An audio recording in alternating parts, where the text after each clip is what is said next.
মাননীয় স্পিকার, মানে এই সংসদে আজকে যেই পাটাতনের উপরে দাঁড়িয়ে আছি, এই সংসদটি প্রতিষ্ঠিত হয়েছে।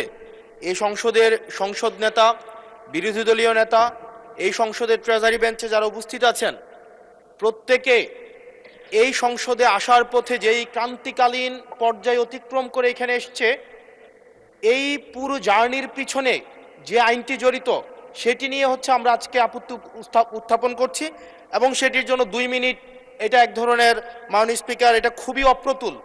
আমরা এই সংসদে বিভিন্ন বিষয়ে প্রশংসা, এই সংসদে বিভিন্ন বিষয়ে অনেক সময় অপচয় হয়, কিন্তু জাতির সাথে সবচেয়ে গুরুত্বপূর্ণ বিষয়ের আমাকে যে 2 মিনিট সময় দেওয়া হয়েছে এটি অপ্রতুল। আমি মাননীয় স্পিকারের কাছে আবেদন জানাবো এই বিষয়ে টাইম কনস্ট্রেন্ট না করে আমরা আমাদের বক্তব্যটা যেন উপস্থাপন করতে পারি, সেজন্য আপনার অনুমতি প্রার্থনা করছি।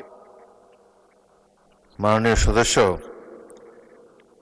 সাধারণত আপত্তি উত্থাপন আগে সংসদগুলোতে 2 মিনিটই দেওয়া হতো, তবে আপনি যেহেতু বলেছেন আপনি আরো 2 মিনিট বলেন, 4 মিনিটের মধ্যে বক্তব্য শেষ করবেন। মাননীয় স্পিকার, এই যে আইনটি আজকে যেটি পাশ করানোর কথা বলা হচ্ছে, এটির মধ্য দিয়ে 2009 সালের জাতীয় মানবাধিকার কমিশনের যেই আইনটি সেটিকে রিস্টোর করা হবে। জাতীয় মানবাধিকার কমিশনের যে 2009 সালের যে আইনটি আছে, সে আইনের প্রয়োগ, সে আইনের যেই প্রয়োগ দীর্ঘ 17 বছর ধরে হয়েছে সেটি আমরা দেখেছি। জাতীয় মানবাধিকার কমিশনের নামে বিরোধী দল ও মতকে দমন কমিশন হিসেবে সেটি ব্যবহার করা হয়েছে। বিএনপিকে দমন করার বৈধতা জাতীয় মানবাধিকার কমিশন উৎপাদন করেছে। আমরা জাতীয় মানবাধিকার কমিশনের চেয়ারম্যানকে বলতে শুনেছি, জামাতের নেতাকর্মীদেরকে গুলি করা বৈধ মানবাধিকার টিকিয়ে রাখার স্বার্থে। আমরা জাতীয় মানবাধিকার কমিশন 2009-এ যদি চলে যাই, আমরা মাননীয় স্পিকার 2009-এ যদি চলে যায়, আজকে যদি 2025-এর অধ্যাদেশটিকে ল্যাপস করে দেওয়া হয়, এটি এই সংসদের জন্য আমাদের যে একটা, আমরা ফরওয়ার্ডিং একটা মুভে ছিলাম, আজকে এই 2025-এর অধ্যাদেশটি ল্যাপস করার মধ্য দিয়ে জাতি আবার ব্যাকওয়ার্ডের দিকে যাবে এবং জাতি পিছিয়ে পড়ার একটা টেক্সট বুক এক্সাম্পল হিসেবে এই সংসদে এটি থাকবে। 2009 সালের জাতীয় মানবাধিকার কমিশন আদতে কোনো আইন না, এটা হচ্ছে সরকারি আরেকটা দপ্তর বানানো হয়েছে জাতীয় মানবাধিকার কমিশনকে। সেখানে স্পিকারের নেতৃত্বে যে সিলেকশন কমিটি করা হয়েছে, সেখানে স্বরাষ্ট্রমন্ত্রী থাকে, সেখানে আইনমন্ত্রী থাকে, সরকার দলীয় একজন এমপি থাকে এবং সেখানে মন্ত্রণালয়ের একজন সচিব থাকেন। অর্থাৎ একটা 6 সদস্য বিশিষ্ট একটা সিলেকশন বোর্ডের সেখানে 5 জনই হচ্ছে সরকার দলের। এখন একটা সরকার দলের একটা জাতীয় মানবাধিকার কমিশন, এটা হচ্ছে আমাদের আজকে আমাদের এলজিআরডি মন্ত্রী নেই, উনিই বলেছিলেন জাতীয় মানবাধিকার কমিশন হচ্ছে একটা মূলত বিরোধী দল কমিশন হিসেবে ফাংশন করে। এখন বিরোধী দল দমন কমিশন হিসেবে মাননীয় স্পিকার ফাংশন করে। মাননীয় স্পিকার, জাতীয় মানবাধিকার কমিশন যখন এটা বিরোধী দল মত দমন কমিশন হিসেবে ফাংশন করে, আদত এই কমিশনটা কিন্তু আমরা যদি দেখি, মানবাধিকার যেখানে যেখানে ক্ষুণ্ণ হয়েছে এগুলা কিন্তু সরকারি সংশ্লিষ্ট সংস্থা করেছে। সেখানে বিডিআর, র্যাব, তারপর হচ্ছে আপনার বিভিন্ন বাহিনীদের সেখানে কিন্তু সরাসরি সংযুক্ত আমরা দেখেছি, তারা মানবাধিকারকে ক্ষুণ্ণ করেছে। কিন্তু 2009 সালের জাতীয় মানবাধিকার কমিশন আমরা দেখেছি, যদি বাহিনীর বিরুদ্ধে আপনি কোনো তদন্ত পরিচালনা করতে চান, তাহলে সেই বাহিনীর অনুরোধ সেই বাহিনীর পূর্বানুমতি আপনার লাগবে, সরকারের পূর্বানুমতি লাগবে। মাননীয় স্পিকার, সরকারের পূর্বানুমতি নিয়ে সরকার যে মানবাধিকার ক্ষুণ্ণ করবে, সেই মানবাধিকারের তদন্ত কতটা স্বচ্ছ হবে সেটা এই সংসদের প্রত্যেকটা সদস্যই সেই বিষয়টি জানে। আজকে সরকার দলের একজন মাননীয় সংসদ সদস্যের আজকে এই বিলের যে ল্যাপস করে দেওয়া হবে। ধন্যবাদ মাননীয় সদস্য। মাননীয় আইনমন্ত্রী, ধন্যবাদ। বসুন। মাননীয় স্পিকার,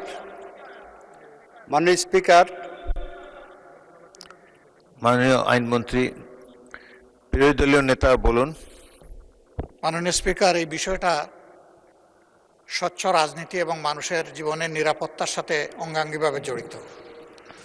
এই জন্য এই বিষয়ে তাকে কনক্লুশন করার জন্য অন্তত আরো 2 মিনিট সময় দেওয়ার জন্য আমি আপনাকে অনুরোধ করব। ধন্যবাদ আপনাকে। মাননীয় বিরোধী দলের নেতা, আমি অতীতের 6টি সংসদ দেখেছি, প্রত্যেকটি সংসদে 2 মিনিট টাইম দেওয়া হতো এবং সময় হলো যে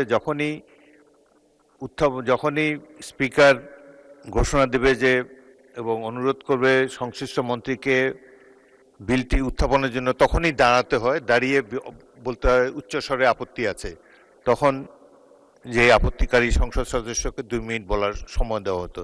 যাই হোক, মাননীয় বিরোধী দলের নেতা, আপনি আরো 2 মিনিট বলতে পারেন মাননীয় সদস্য। আমি আসলে এই সংসদে আজকে যদি 2024 সালের মে মাস হতো আর এই বিলটি যদি উত্থাপন হতো, তাহলে এই সংসদের এমন একজন ব্যক্তি নাই যে এটার বিরোধিতা করত, প্রত্যেকে এটাকে সাদরে গ্রহণ করত। আজকে সময় পাল্টিয়েছে। আজকে 2008 সাল 2018 সালে আপনারা এই পাশে ছিলেন, আজকে ওই পাশে গিয়েছেন, আপনারা সংখ্যাগরিষ্ঠ হয়েছেন, আজকে এই বিলের বিরুদ্ধে আপনারা অবস্থান নিচ্ছেন। 2024 সালের কোনো এক মাসে, জুলাইয়ের আগে, এটা ফেব্রুয়ারি, জানুয়ারি, মার্চ, যদি এটা তৎকালীন ফেসিবাদ সময়ে যদি এই বিলটাকে 2025 সালের যে আপনাদের জাতীয় মানবাধিকার কমিশনের যে অধ্যাদেশটা আছে সেটা যদি এই সংসদে উত্থাপন করা হতো, তাহলে এই সংসদের এমন একজন ব্যক্তি নাই যে এটার বিরোধিতা করত, প্রত্যেকে এটাকে সাদরে গ্রহণ করত। আজকে সময় পাল্টিয়েছে। আজকে 2008 সাল 2018 সালে আপনারা এই পাশে ছিলেন, আজকে ওই পাশে গিয়েছেন, আপনারা সংখ্যাগরিষ্ঠ হয়েছেন, আজকে এই বিলের বিরুদ্ধে আপনারা অবস্থান নিচ্ছেন। 2024 সালের কোনো এক মাসে, জুলাইয়ের আগে, এটা ফেব্রুয়ারি, জানুয়ারি, মার্চ, যদি এটা তৎকালীন ফেসিবাদ সময়ে যদি এই বিলটাকে 2025 সালের যে আপনাদের জাতীয় মানবাধিকার কমিশনের যে অধ্যাদেশটা আছে সেটা যদি এই সংসদে উত্থাপন করা হতো, 300 জন এখানে যারা যারা উপস্থিত আছেন প্রত্যেকেই চাইতেন এই জাতীয় মানবাধিকার কমিশনটা সেটা যেন পাশ করা হয়। কিন্তু আজকে সময় পাল্টিয়েছে, ঋতু পরিবর্তন হয়েছে, আজকে চেয়ার পরিবর্তন হয়েছে, দিক পরিবর্তন হয়েছে, আমরা জাতীয় মানবাধিকার কমিশনের বিরুদ্ধে আমরা অবস্থান নিচ্ছি। এবং আজকে আমাদের এই অবস্থান রং সাইড অফ দ্য হচ্ছে আমাদের রাইট অর রং, আমরা যে মোরালিটির আমরা রং সাইডে অবস্থান নিচ্ছি, এটা টেক্সট বুক এক্সাম্পল হিসেবে ইতিহাসে লিপিবদ্ধ থাকবে। মাননীয় স্পিকার, এই আইনটা এটা শুধুমাত্র যে জাতীয় মানবাধিকার কমিশন শুধুমাত্র এটার সাথে সম্পর্কিত না, বরং এটা আরো 2টা অধ্যাদেশের সাথে সম্পর্কিত। এটা গুম অধ্যাদেশের সাথে সম্পর্কিত এবং আমাদের যে জুলাই গণ অভ্যুত্থান দায় এবং হচ্ছে আমাদের দায় মুক্তির যে অধ্যাদেশটা রয়েছে সেটার সাথে সম্পর্কিত। আজকে 2025 সালের জাতীয় মানবাধিকার কমিশন এটাকে ল্যাপস করার মধ্য দিয়ে আদতে বাকি 2টা অধ্যাদেশকেও এটা অর্নামেন্টাল করে ফেলা হয়। এটাকে আদতে সরকার এই পরবর্তীতে অধ্যাদেশগুলোকে রাজনৈতিক দমন পীড়নে যে ওয়েপনাইজ করবে না সেটির কোনো নিশ্চয়তা নেই। মাননীয় স্পিকার, আমাদের সবচেয়ে বড়, আমরা ইতিহাস থেকে কোনো শিক্ষা নেই না। আমি এই সংসদে দাঁড়িয়ে এটা হিস্টোরিক্যাল ডকুমেন্ট হিসেবে থাকবে, এটা এই বছর পাস না হোক, আগামী বছর পাস না হোক, সংখ্যাগরিষ্ঠতার দোহাই দিয়ে হয়তো এটাকে ল্যাপস করা যাবে, কিন্তু এই সংসদে জাতীয় মানবাধিকার কমিশন অবশ্যই পাস হবেই হবে। মাননীয় স্পিকার।